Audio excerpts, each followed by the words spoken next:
Welcome to Start With a Win, where we give you the tools and lessons you need to create business and personal success. Are you ready? Let's do this.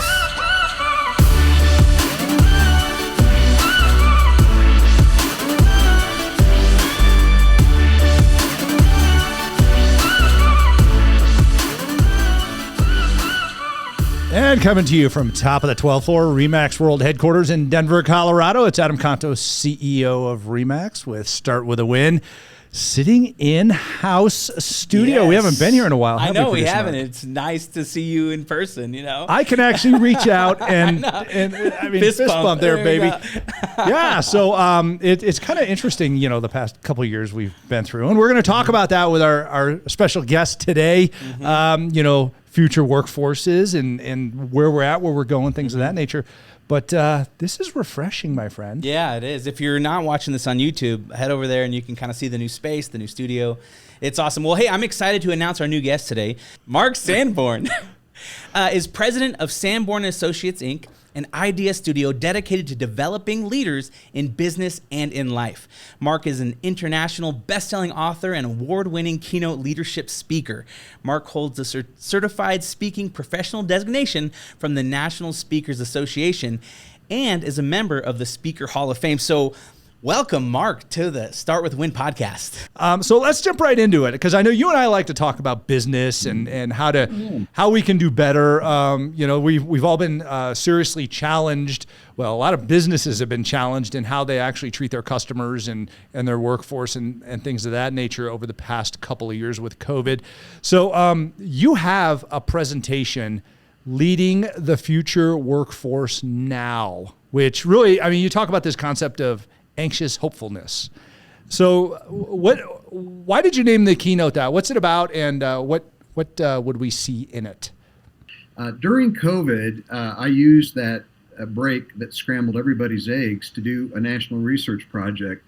And I wanted to find out, you know, how leaders did and how they could do going forward. Because frankly, I think COVID wasn't just a change. I think COVID accelerated the future. That's why I say leading the future workforce now. If you look at the positive aspects of COVID, I think everything that came out of COVID was an inevitability. It just got here sooner. So when we did the research, there were a number of things that really stood out, but two of them were that first, about 57%, and this is not the surprising part of the research, 50% of Americans were more anxious about the future. And Adam, you and I both know that it's easier to sell to a felt need than to create a need. And when you know that your customer, your team member, your colleague is anxious, anything you can do to reduce that anxiety creates real value for them. And we all scrambled to do that in terms of how we had meetings and, you know, how we were able to substitute face-to-face interactions. But what was a bit of a surprise, and a pleasant one at that, is that the younger we went in the 5 generations that we looked at, the more optimistic people were. 45% of Gen Z are more optimistic about the future post-COVID than they were pre-COVID. And so I say that the real work of leadership going forward is to focus on that optimistic anxiety or the anxious optimism, depending on how you want to phrase it, to reduce the anxiety but to deliver on the optimism. I think maybe for the first time in a very long time, leaders don't have to build a fire. We talk about building a fire under people, right, to get them motivated to do better in the future. I think people are primed to do better in the future. They're primed to improve their situation both at home and at work. So if you want an agenda item as a leader, those are the two things at the top of the list to focus on. Oh, it's so powerful. And one of the words that keeps coming to my mind as you're talking about this is the word trust. And I think so many leaders lost that factor of trust amongst their employees. How does that play into this, in your opinion? Anytime a team member, or for that matter, a customer, feels it's transactional and not relational, it diminishes the level of trust. The idea is, as long as you get your needs met at my expense, you're happy. But relational exchanges, both parties get their needs met, and it becomes, as much as it's overused, a true win-win. Okay, so if anybody did not write down what Mark just said, they need to go back and rewind this and listen to that. The transactional versus relational aspect of this, because that is probably one of the most important signs that we saw in business coming out of this. And I agree with you. The businesses that figured it out, everybody was standing in line outside the door, 6 feet apart, of course, to go in there. And those that couldn't get it, couldn't even get employees back. I mean, what were people missing here? Why couldn't they comprehend that? Is it because we used to do things a certain way and we still did that, or what? Well, we spent so many years, Adam, coming up with planning and process, which isn't bad, don't get me wrong. But if somebody said to me, Mark, after the last 2 years, and I don't know if we're post-COVID exactly, but I sure hope we are. And they said, what was the one big idea? What's the biggest idea that you brought out of COVID? It's this, and that is that agility and experimentation beat planning and process every time. And by the way, at a personal level, process works a lot better than it does at an organizational or at a national or a global level. But what I think people did is they were kind of locked into these certain mindsets. And it's ironic, we did what used to work, and when it didn't work, we did more of it, right? Instead of going, wow, maybe we should switch it up. And so hopefully we can take some of the things we learned or should have learned from COVID and apply them to those situations in the future.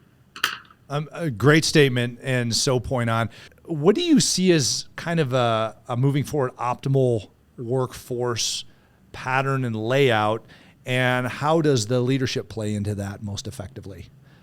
So right now, the big question is, should we make people come in all the time, part-time? Should we let them work from home? Here's the message. That's the bare minimums. The maximum essentials is to address this question. Where do people work? When do they work? Whom do they work with? And how long do they work? Because that's the big picture. Sounds like a relationship aspect to it there. Weird. Certainly is. Yep. Awesome. Hey, speaking of relationships, I want to jump back in history here to what you were talking about when I first met you. And this thing is timeless in value, and that's the Fred Factor. And for all our listeners, if you have not read the Fred Factor, it's still available for sale. Go buy it. It is probably one of the best customer experience relationship books you can possibly ever read. It's called The Fred Factor: How Passion in Your Work and Life Can Turn the Ordinary into the Extraordinary. The premise of the book was that, we all have ordinary moments that we can choose to make extraordinary. But the question is, how do we do that? And it's based around 4 very simple but powerful principles. One, everybody makes a difference. Nobody's neutral. You either are adding to or taking away from the lives of others. Number 2 is it's all built on a relationship. And we haven't been taught, most of us, I certainly wasn't, how to build relationships. So I wanted to look at what are the simple building blocks of good relationships. The 3rd is you can add value to everything you do. Doesn't have to cost a nickel. Number 4 is how do you stay fresh? How do you reinvent yourself every day?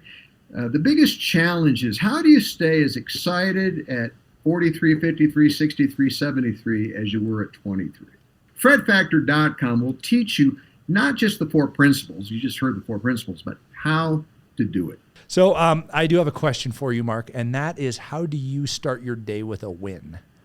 I have a process. I believe process creates progress. Here's what I do. First of all, I get up in the morning, I drink a full glass of water, I go into my office, and I'm going to do something most people, psychologists, say don't do. I check email and I do social media. Why? Because I want to clean out my to-do list. And I only get, because I'm ruthless with editing junk mail, I only get 3 to 5, instead of 3 to 500 like I used to, 3 to 5 emails that require any kind of a response. So this isn't onerous. I don't sit there for an hour and do email. Then I do social media, which is much more about monitoring. I post later, but I monitor. Is anything happening in the lives of the people that are important to me? I try to wish my friends a happy birthday, and thankfully Facebook, despite its pros and cons, lets you know when your pals have birthdays. Then I do something that for me is paramount. I don't always feel like doing it, but I always feel great after I do it, and that is I exercise. I'm not a gym rat in the true sense of the word, but like you, Adam, I just think that it's hard to live a high performance life in a low performance body. And after I do that, it's because I'm a morning person. It's about 7 a.m. and the day is my oyster. I got lots of opportunity to do lots of things, but that's how I start my day. Awesome. Thank you so much, Mark. I mean, that if you guys don't see a pattern here in talking to this guy, go back and rewind and listen to it again, because he's very intentional with how he treats people, how he treats himself, and how he lives his life. So Mark Sanborn, great friend, best-selling author, best keynote speaker. I mean, incredible human being. Thank you so much for being on Start With a Win. We appreciate you and all that you do. Adam, I appreciate you. Thank you very much. If you're ready to create personal and business success, subscribe to this podcast and head over to wherever you get your books and order Start With a Win, the book. Thanks again for listening. For more great content, head over to startwithawin.com. And until next time, start with a win.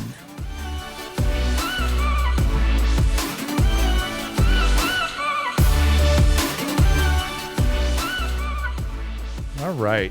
Well, I think we're still on YouTube, aren't we? Yeah, I think, our YouTube audience, they can see this beautiful room we're in. They can see the city and the mountains behind us. So, yeah, Mark, we stick around for a minute or two on YouTube so our YouTube audience can get a little something extra. Oh, cool. So, well, Mark, I had a question for you. How did you, at what point did you say, man, I have all this knowledge and I want to kind of move into to speaking and sharing that with people? What did that look like for you? I always knew at an early age I wanted to be a speaker. I was fortunate to be exposed because of my involvement in youth organizations in high school and college to professional speakers. So I knew intellectually at a pretty young age you could actually, if you were good, make a living at it. But when I started speaking, I realized a couple things that have served me well. One is that writing is a different skill set than speaking, is a different skill set than consulting, is a different skill set than coaching. The same expertise drives all four of them. But if you don't develop the skill set, you're going to be a bad coach or speaker or writer or consultant. So I started to write as much to force myself to develop material as anything. But when I started writing books, I wrote a few books before the Fred Factor, and every time I shopped the Fred Factor, I was told, no, nobody will buy a book called The Fred Factor. And then one day, a publisher said to me, let's have lunch. And we had lunch. And I brought a list of, 6 titles. Got all done. He goes, I'm not interested in any of those. But what about your postal carrier, that Fred guy? And I'm like, really? I've been turned down now for literally about a decade. Christopher Morley said, the purpose of a book is to trap the mind into doing its own thinking. And it was a real clarifier for me because it was a spoken message that became a written message, and the two benefited each other. I think the fact I talked about it helped me write about it well, and vice versa. That's awesome. That's great. Well, thanks so much for sharing that, and thanks so much for being on Start With a Win, and just sharing just all of your knowledge and expertise with our audience. Thanks so much. Guys. Take care.